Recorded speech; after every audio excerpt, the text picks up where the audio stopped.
Dhallywood queen Apu Biswas বাস্তব জীবনে অভিনয় সেরা রে। আসলে বাস্তব জীবনে অভিনয় সেরা কেন বলছি এই কথা? আজকে হঠাৎ করে শাকিব খানের 2017 সালের একটা পোস্ট মানে হয় মানে হোম পেজে আসে, কেউ হয়তো ওইটা লাইক কমেন্ট দিয়ে উপরে ভাসিয়ে দিয়েছেন। ভাসানোর পর আমি ইন্টারেস্টিং ভাবে ক্যাপশনটা পড়লাম, মানে সে যে পোস্টটা করেছে সেটা আমি পড়লাম। পড়ার পরে আবার কমেন্ট সেকশনে গেলাম। কমেন্ট সেকশনে এক প্রকার সবাই ধুয়ে দিয়েছে, সবাই বয়কট করেছে। সে মুহূর্তে শাকিব খানের সবচেয়ে খারাপ সময় ছিল। মানে ওই 2017 সালটা অনেক খারাপ সময় ছিল। সবাই তাকে এতটা ঘৃণা করতো, ফিল্ম ইন্ডাস্ট্রিতে ঢুকাও তাকে নিষিদ্ধ করে দিয়েছিল। যেমন শাকিব খানের পোস্ট করেছিল এটা, যে অপু মানুষের কথা শুনে আমার কেরিয়ারকে ধ্বংস করার পথে বেছে নিয়েছে। শাকিব খান 2017 সালে এপ্রিলের 13 তারিখ পোস্টটা করেছে, লিখেছে অপু মানুষের কথা শুনে আমার কেরিয়ার ধ্বংস করার পথে বেছে নিয়েছে। আমি আর পারছি না, আমি সবকিছু বলছি, এখন আমার নতুন করে বলার কিছু নেই। আপনারা তার সাথে কথা বলেছেন, আপনারা সবই জানেন। এতদিন ধরে ইন্ডাস্ট্রিতে কাজ করেছেন, আপনারা কি কিছু জানেন না? তার ভরণ পোষণ সবকিছুর দায়িত্ব আমি নিয়েছি। তার যখন যা লাগে সবকিছু করেছি। গুলশানে বাড়ি করে দিয়েছে, ও মাই গড! গুলশানে বগুড়া অট্টালিকা কার টাকায় করা?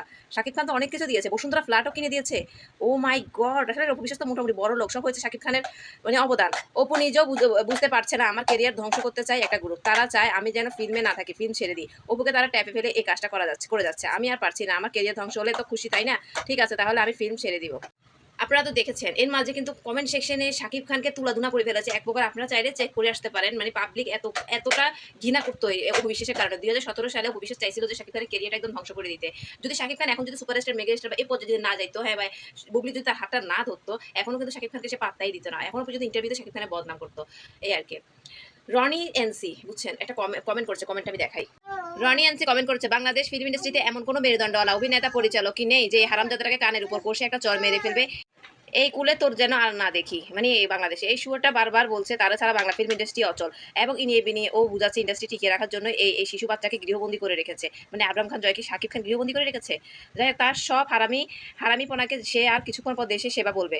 কি দম্ভ! এ দায় বাংলাদেশ চলচ্চিত্র কেন হচ্ছে? চলচ্চিত্র অভিনেতা, পরিচালক, প্রযোজকদের ইজ্জত থাকলে তারা শক্ত ভাষায় এই শুয়োরকে বয়কট করুন। থাকুক গোয়াল শূন্য। নিজের সন্তানকে যে ইলিগেল বলতে পারে, বাংলা চলচ্চিত্র তার কাঁধে ভর দিয়ে দাঁড়িয়ে থাকার থেকে কি পড়ে গেলে পড়ে যাক, এমন একটা লিখেছেন 8 বছর আগে।